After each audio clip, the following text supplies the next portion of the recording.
Halo teman-teman, nama saya Amar.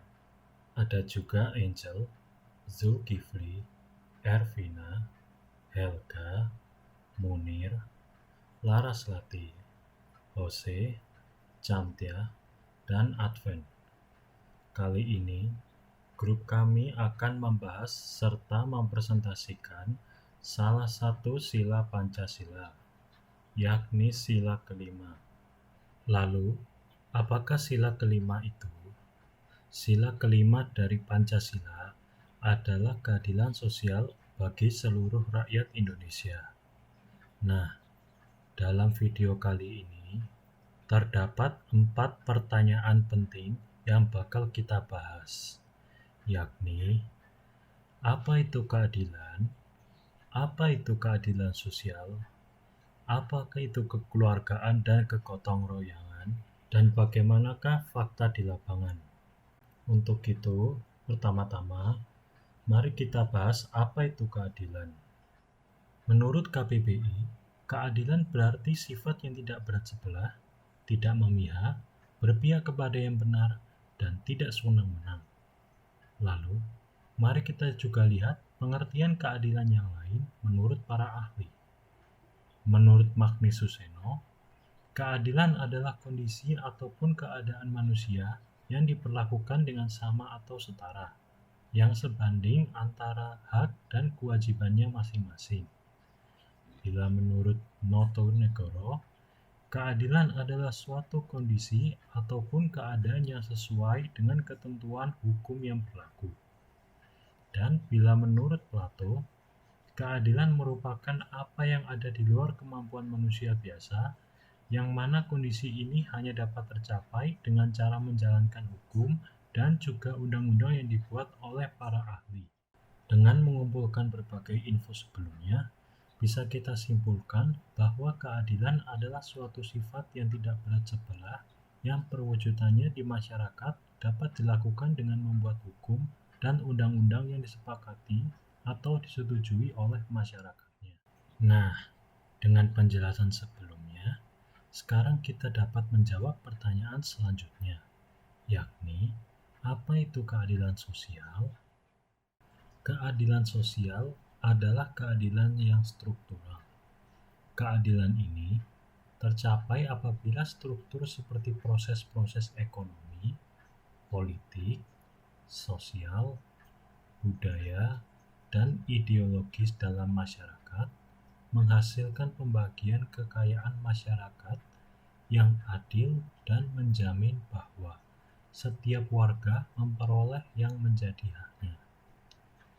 Hak yang dimaksud merupakan hal dari segala aspek kehidupan, seperti hak dalam hal hukum dan kebahagiaan. Inti isi keadilan sosial pada prinsip kelima Pancasila merupakan perwujudan yang terkandung dalam proklamasi kemerdekaan, sebagaimana tercantum dalam pembukaan Undang-Undang Dasar 1945, sesuai dengan kenyataan yang adil bahwa semua manusia adalah sama adanya. Beberapa pasal yang mengatur keadilan sosial dalam Undang-Undang Dasar 1945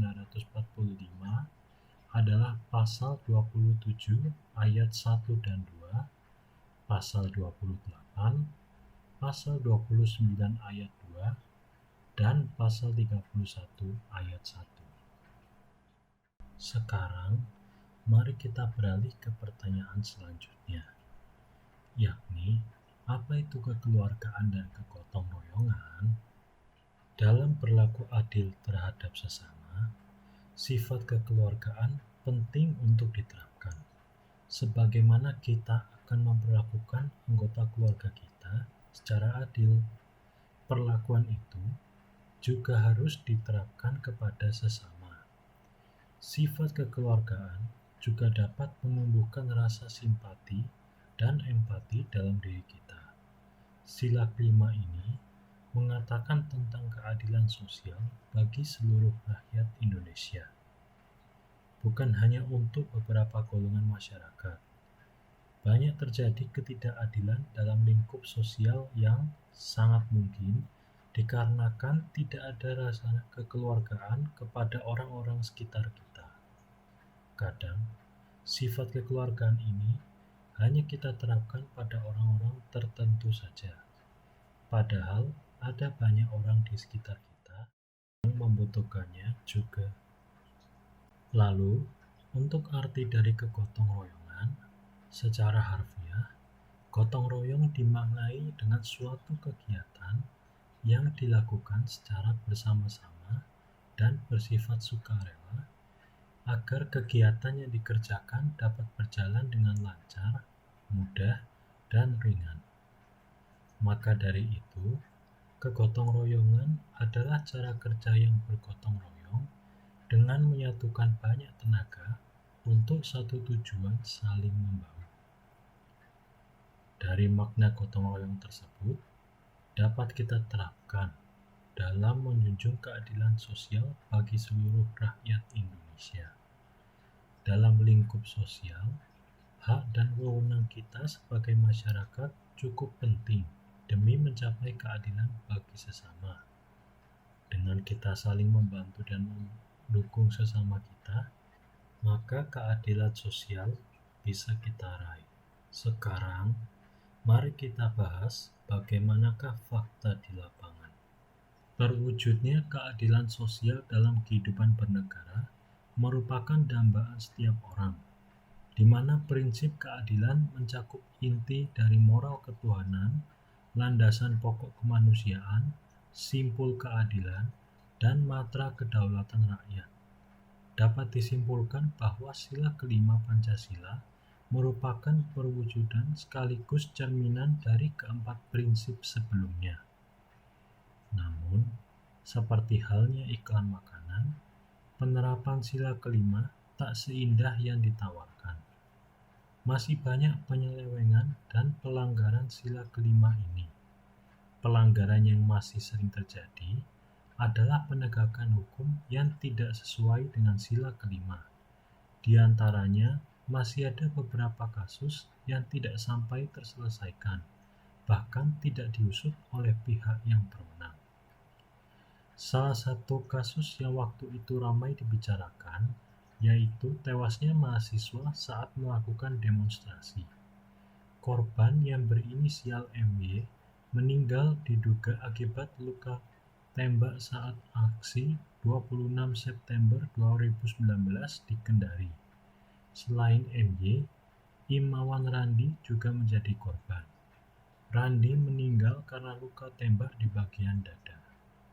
Dalam upaya mengusut kasus tersebut, beberapa usaha sudah dilakukan, di antaranya Komisi untuk Orang Hilang dan Korban Tindak Kekerasan, yakni Kontras, juga sudah menyerahkan barang bukti ke penyelidik melalui Ombudsman.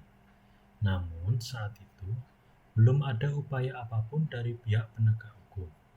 Kontras juga sudah mendesak Kapolri Tito Karnavian agar kasus segera ditangani. Lalu, bagaimanakah fakta gotong royong di lapangan? Uniknya di Indonesia, jika seseorang mengalami kecelakaan, orang-orang di sekitar TKP akan segera berkumpul dan membantu. Beberapa orang melihat kondisi korban, sebagian lagi memeriksa kendaraan, dan sebagian lagi mengambil gambar dan memvideokan pasca musibah dengan dalil membantu pendokumentasian kasus kejahatan. Contoh lain yakni adalah peran masyarakat dalam pemutusan penyebaran COVID-19 yang tidak bisa dibilang sepele. Contohnya masyarakat Maguwoharjo, Sleman, Yogyakarta. Mereka kompak gotong royong membuat palang untuk membatasi akses masuk orang asing ke pemukiman penduduk, menyediakan sumber air dan sabun cair untuk mencuci tangan di setiap pintu masuk kawasan, mewajibkan pendatang untuk menjalani rapid test dan melapor ke ketua RT, serta yang terpenting mengurangi interaksi sosial jarak dekat yang dibuktikan dengan mengurangi frekuensi sholat berjamaah di masjid. Lalu, juga terdapat hal yang dapat dilakukan demi mengamalkan sila kelima Pancasila, yakni mengembangkan perbuatan luhur yang mencerminkan sikap kekeluargaan dan kegotong royongan, menghormati hak orang lain, tidak memakai hak milik untuk usaha-usaha yang bersifat pemborosan atau pemerasan kepada orang lain, menghargai hasil karya orang lain, serta melakukan kegiatan dalam rangka mewujudkan kemajuan yang merata dan berkeadilan sosial. Terakhir, mari kita juga menilik nilai keadilan dalam bidang perekonomian. Keadilan sosial adalah sifat masyarakat adil dan makmur. Kebahagiaan untuk semua orang, tak ada perbedaan, tidak ada penindasan, dan tidak ada penghinaan. Sila ini berarti bahwa setiap rakyat Indonesia mendapat perlakuan yang adil dalam semua bidang, mencakup hukum, politik, ekonomi, sosial budaya, dan pertahanan keamanan. Dapat dilihat pada berbagai kondisi rakyat Indonesia sekarang yang sungguh mengecewakan. Di antaranya adalah mengenai ekonomi yang lemah, kualitas pendidikannya, situasi utang Indonesia, hingga kondisi darurat korupsi. Untuk itu, penanganan masalah-masalah tersebut sangat perlu dilakukan demi tegaknya nilai keadilan sosial dalam negara ini. Adanya penindakan terhadap KKN dengan tuntas, pengelolaan dengan tepat SDA dan SDM yang sangat besar, memprioritaskan pembangunan, serta mewujudkan kesejahteraan rakyat dan memperbaiki ketimpangan yang ada di Indonesia. Salah satu bentuk penerapan nilai keadilan sosial pernah disinggung oleh Presiden Joko Widodo mengenai pembangunan Provinsi Papua. Beliau berkata, di Papua, awalnya 140 km ditempuh 2-3 hari. Enggak jelas. Bahkan perlu memasak di jalan. Inilah kenapa kita bangun Trans Papua. Karena kondisi ini, tidak ada rasa keadilan sosial bagi seluruh rakyat Indonesia. Kalau kita bandingkan dengan Jawa, sedih kita.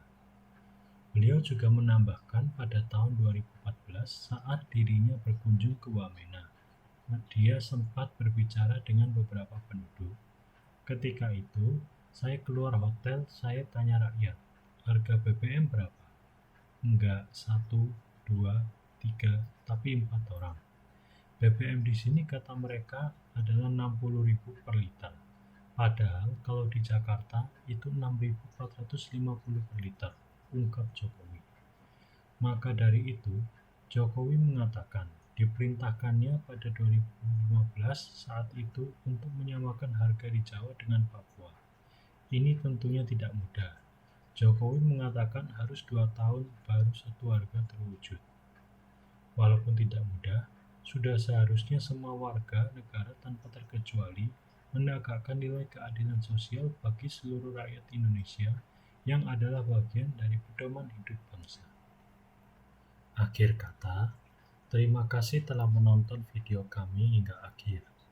Kami harap video kami dapat menambah wawasan penonton yang bakal berguna di masa depan. Sampai jumpa.